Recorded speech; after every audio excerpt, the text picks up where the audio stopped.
fellow debaters. My argument in support of the proposition will provide evidence that international law strengthens and backstops domestic institutions and compels states to act justly.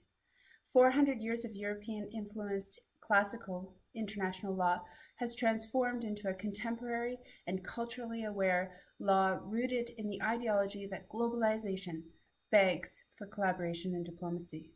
Centralized around human rights, authentic consensus, and common good justice, international law values coexistence, cooperation, humanistic, and cultural ideals.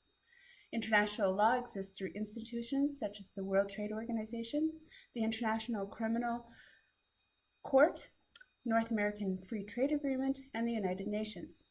These offer general and specific rules to guide the interplay of state powers in promoting national, cultural, economic, technological, and legal developments for the protection of all people. A world without international law would be a world rife with chaos. The evolution of public international law and its institutions have proven to strengthen domestic governments by penetrating domestic affairs to regulate the relationships between governments and citizens. It provides a platform to formulate policies, build consensus, implement reform, monitor results, learn lessons, and provides opportunities for information sharing and training. Common rules, guidelines, and language increases the capacity of the domestic institutions and the effectiveness of government officials, including regulators, judges, and legislators, by harnessing the power of national institutions. These institutions support global objectives, including the economy, crime, regulatory export, and environmental protection. Violence, poverty, corruption, deficient technology, and training often put national governments at a disadvantage to address local and transnational problems. International legal rules and institutions backstop and enhance domestic institutions by providing checks and balances to address threats and challenges from home before they spread. For example, the UN's Convention Against Corruption raised global awareness on the rampant government corruption of Russia in the mid-1990s. Russia has since used this framework to implement major reform against political corruption. Other institutions, such as the International Criminal Court, or ICC, can provide a second line of defense in cases where national judicial system fails or is unavailable. The ICC is designed to try the worst crimes against humanity, genocide, and war crimes, and universal jurisdiction compels national police to arrest and relocate criminals to The Hague. International law compels states to act against internal and external threats, such as terrorism, and stiffens the country's will to use the tools at their disposal.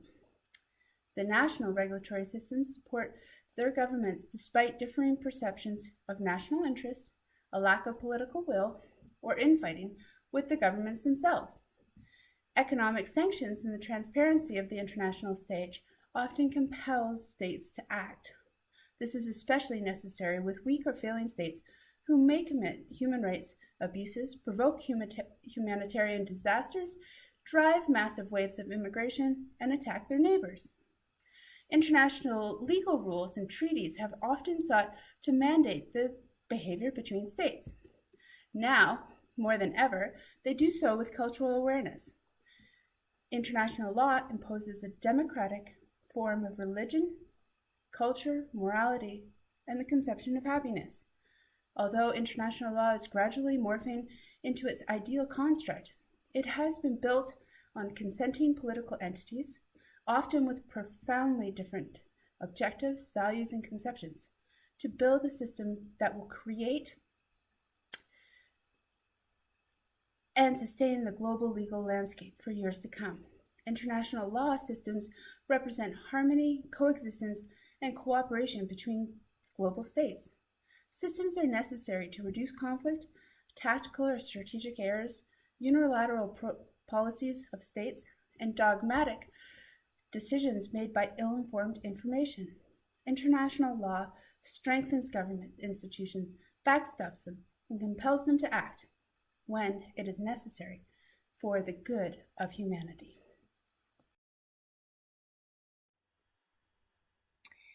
Before I detail my 8 arguments against the proposal, allow me to first define the word effective.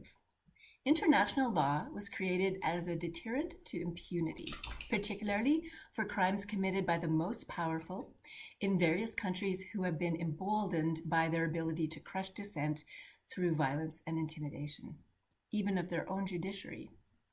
Therefore, I posit that international law as an incentive against state immunity has been unequally applied to date and with spotty results. This, despite even the best remedies, such as universal jurisdiction, it makes its effectiveness negligible. Here is why. Because of the decentralized nature of international law, enforcing will always be problematic, especially when the only teeth are public shaming and/or economic sanctions based on voluntary compliance. Because of this decentralization, international law is essentially a conglomerate of hundreds of treaties bound solely on a system of consent, with dubious jurisdictional applications from country to country. It can often undermine local democracy, has no hierarchy or mechanism for appeal, nor rule of stare decisis. This confusion and inconsistency makes enforcement next to impossible. Because enforcing international law will always be problematic, it will always also then be in danger of being politicized. In truth, as evidenced in the Nuremberg trials, it was founded on politics.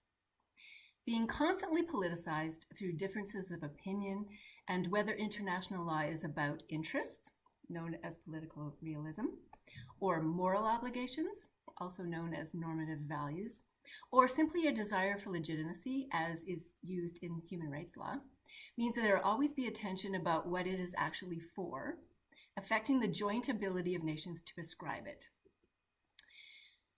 Unable to prescribe means an endless cycle of discrepancy among nations as to what constitutes moral or good reasoning.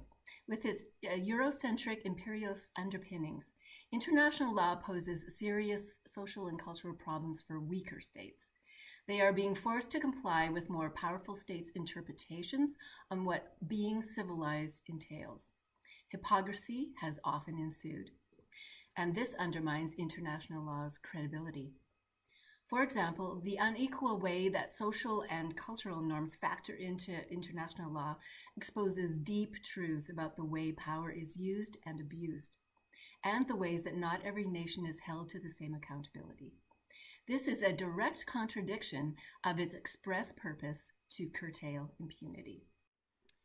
Because international law has capacity for only the most serious crimes, namely war crimes, genocide, and crimes against humanity, it lags behind in adequately meeting the challenges of serious emerging crimes, such as those involving children, privacy, trafficking, cybercrime, labor infractions due to globalization, economic and environmental crimes. While these crimes could potentially be covered under universal jurisdiction protocols and referred to the International Criminal Court by the Security Council, if this process is already politicized and unequal, as mentioned above, the likelihood of meaningful intervention is very slim. Note that none of the 5 investigating commissions, nor the 4 ad hoc criminal tribunals since World War II have been based on universal jurisdiction theory, including the statute of the ICC. Finally, acknowledging all of the above reasons and their various underpinnings in types of inequality, the enormous expense of putting together tribunals is money that could be better put to use in humanitarian aid by addressing poverty and deprivation. This would accomplish much more than international law has to date in terms of being both a deterrent and a means to prevent crime. In conclusion, as long as corrupt leaders continue to thumb their noses at universal notions of morality, as long as they keep violating rules because of non-enforcement, and as long as they keep functioning with assurance that the system is rigged in favor of the powerful, we have a problem. The problem isn't that international law exists. The problem is it's not effective.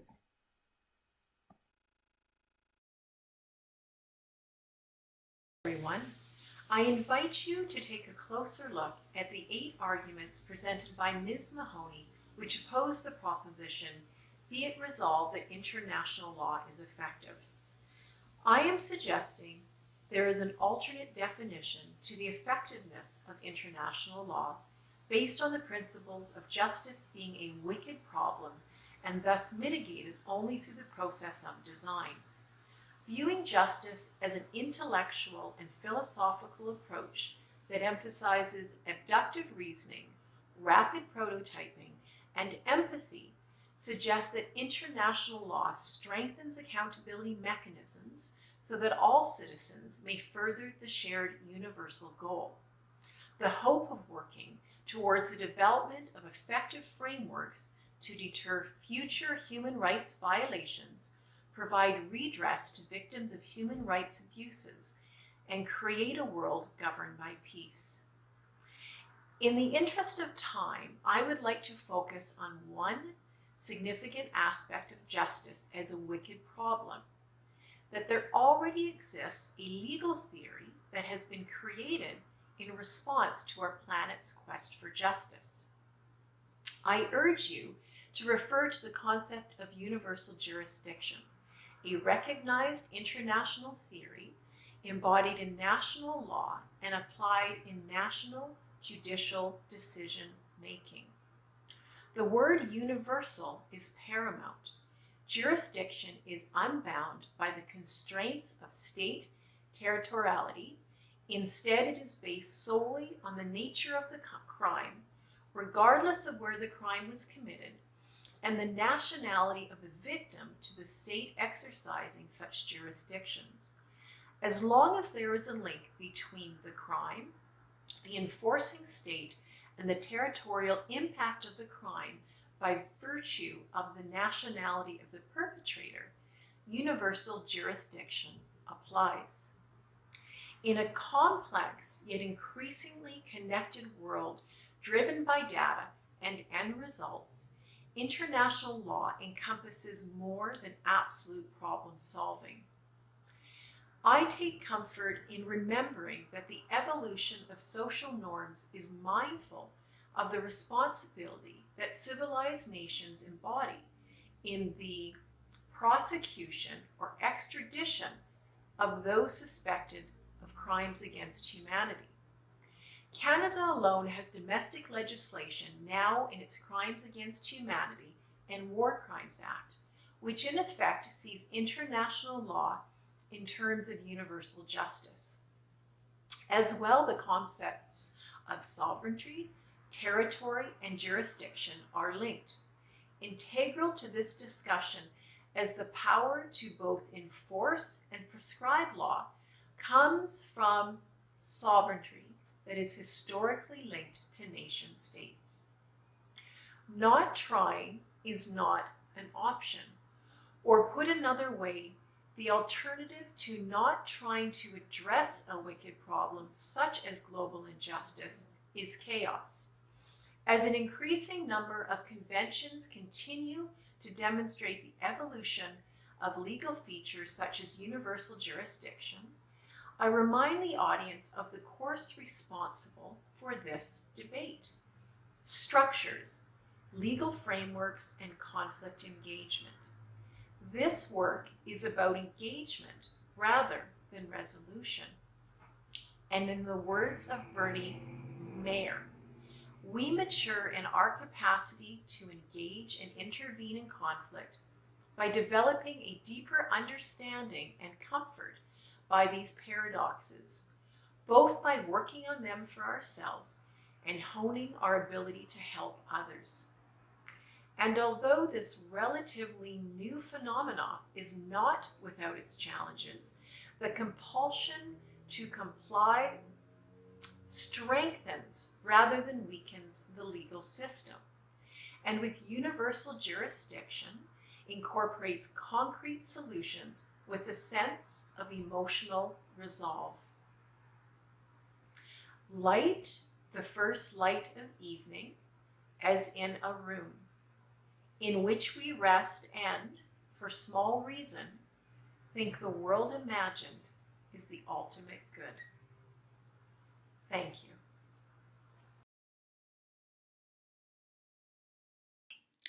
Good afternoon, esteemed colleagues. Thank you for your opening arguments. I will show that Ms. Horner's eloquent yet somewhat idealized viewpoint on the effectiveness of the current system of international law is not as compelling as has been presented. On one point, it appears we can all agree. An international legal system exists, and perhaps even matters. However, the mandate before us is to distinguish the effectiveness of the system. In practice, can it live up to the lofty ideals we demand of it? The answer is no. The decentralized structure of the international legal system is a fatal flaw in the effectiveness of enforcement and contributes to an over-politicized environment where power and state interest can override legal considerations. I will illustrate these forces at work and specifically address universal jurisdiction and the ICC, which Ms. Horner discussed. Universal jurisdiction, UJ, attempts to quasi-centralize judicial reach for the most heinous of crimes threatening the international community. In practice, UJ can be used as a judicial weapon to control political opponents and further state interests. There is no agreement on general or unified procedural practices, which leaves the process open to political manipulation and may contravene domestic procedural practices and other jurisdictional considerations. UJ also interferes with the state immunity defense. The sparse use of UJ to date has predominantly been by European nations indicting African leaders using European courts. This not only contravenes sovereign equality ideals, but also smacks of previous colonial practices. Enforcement under UJ also presumes, 1, the agreement of core values in the international community, and 2, there is an interest in proscribing these outside sovereign borders, which again sends the issue back to the problems of undue influence by the powerful. The International Criminal Court, ICC, is another attempt at centralizing international criminal judicial reach, but which fails to deliver results in practice. All states that have signed the Rome Treaty agree to ICC jurisdiction in the prosecution and apprehension of criminals committing war crimes, genocide, and crimes against humanity. The U.S., after attempting to weaken the language for its own benefit, refused to participate in the ICC. They then proceeded to undermine the power of the court to prosecute U.S. citizens by pressuring individual participating members of the ICC to sign bilateral immunity agreements or face military and economic sanctions. Narrow options for getting these cases before the ICC for prosecution further exposes inequalities in the court's influence. The 4 convictions the court has secured to date were all African nationals, raising the eyebrows of human rights activists. Nations such as Syria, where numerous crimes have been committed by Assad, are protected from the ICC through their political connections to Russia, who simply veto referrals of Syria to the ICC. The veto power of the 5 permanent members on the UN Security Council is another key instrument in the politicization of international law and widens inequality amongst nations in their ability to exert influence. The veto system, a holdover from post-World War II politics, was intended to maintain a balance of power. However, since then, shifting power and interests have significantly changed international relations. The veto no longer serves to balance power and only serves to weaken international law. Powerful nations have the ability to compel weaker nations to submit not only to international law, but also to their political interests, furthering imperialistic agendas. International law presumes equality between sovereign nations, establishing a balance of power. This only serves to ignore the foundational inequality issues and undermines the effectiveness of organizations and initiatives designed to backstop international problems such as famine, poverty, health, and corruption. Ms. Horner's overly optimistic viewpoint of the effectiveness of the international legal system fails to recognize that international law is a mechanism of international politics, and in its current form cannot replace it. States have no reason to sign treaties other than to manage their own interests in an environment of constantly shifting powers and interests. Decentralization creates inequality in the system, providing impunity for excessively powerful nations such as the U.S. With 200 states managing individual interests, ideologies, and agendas, Only the compulsion to comply and the centralization of legislative, judicial, and enforcement functions will bolster the weaknesses in the international legal system. Thank you.